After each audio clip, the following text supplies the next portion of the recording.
there, Power Platform enthusiasts. Welcome back to our Power Platform tutorial series. I'm Tiyani, and today we are diving into the new Power Platform Admin Center, introduced at Microsoft Ignite 2024. Whether you're a seasoned admin or just starting out, this is an exciting update, and I'm here to guide you step by step. Before we jump in, hit the subscribe button, smash the thumbs up button, and share your thoughts in the comment section down below. Your support helps keep this content coming. First things first, let's head over to the Maker portal. On the sitemap, click Power Platform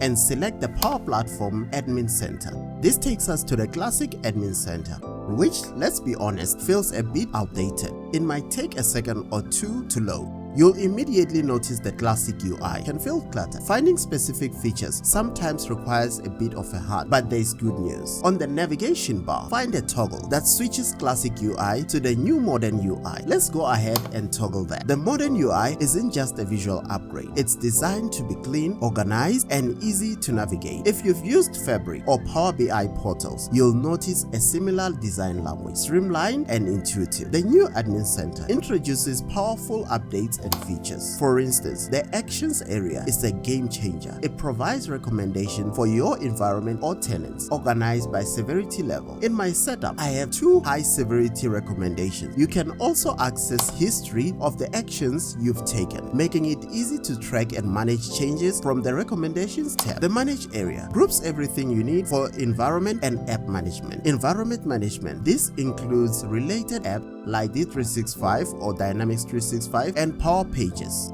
On the tenant settings, this new tab lets you enable or disable features for your tenant.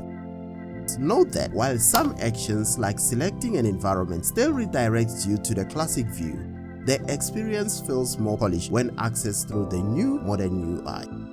In the Tenant Settings tab, you can toggle various settings for your tenant. For example, you can disable certain features entirely or enable specific capabilities depending on your organization's needs. The Dynamics 365 App tab. This tab has been revamped, making navigation more user-friendly. Unlike the old UI, which could feel cumbersome, the new layout is simple and clean. Plus, the ability to collapse sections gives it a decluttered look.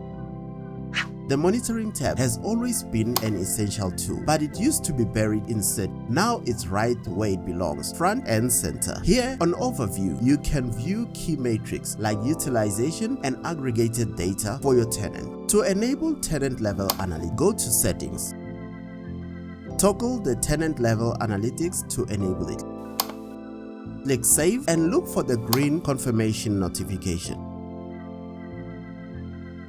Once enabled, the system starts gathering data as your users interact with the environment.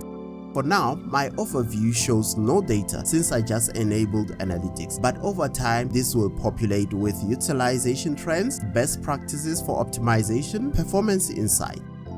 On the Security tab, one of the standout features here is the score tile, which gives you a security rate for your tenant. It provides insights into network level security, access level security, suggestions to enhance your overall security posture.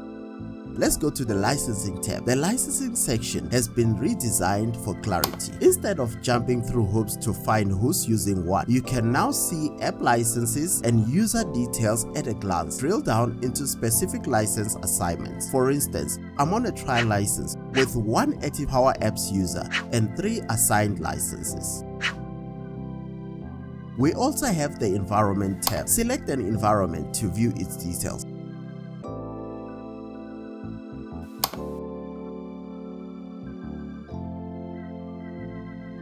For example, my production environment shows no activity in the last 30 days. Switching to my QA environment,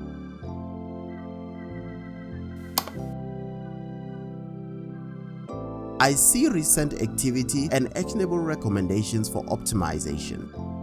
We also have Power Automate tab on its own. This app mirrors the Power Apps table but focuses on flow-specific details. For instance, my setup shows 3 active flows. If you're a Copilot user, Copilot Utilization tab. You can track how Copilot is being used across your tenant. My tenant doesn't have data yet since I haven't utilized Copilot much.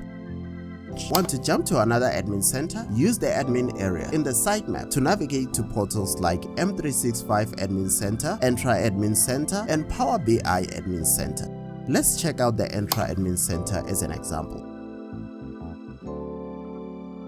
And there you have it. We've explored the new Power Platform Admin Center. From its clean, modern design to powerful new features, monitoring, tenant settings, and streamlined security and licensing tool. If you've enjoyed this in-depth walk, give us a like, share your thoughts in the comment section, and don't forget to subscribe for more tutorials. Thank you for watching, and I'll see you in the next one.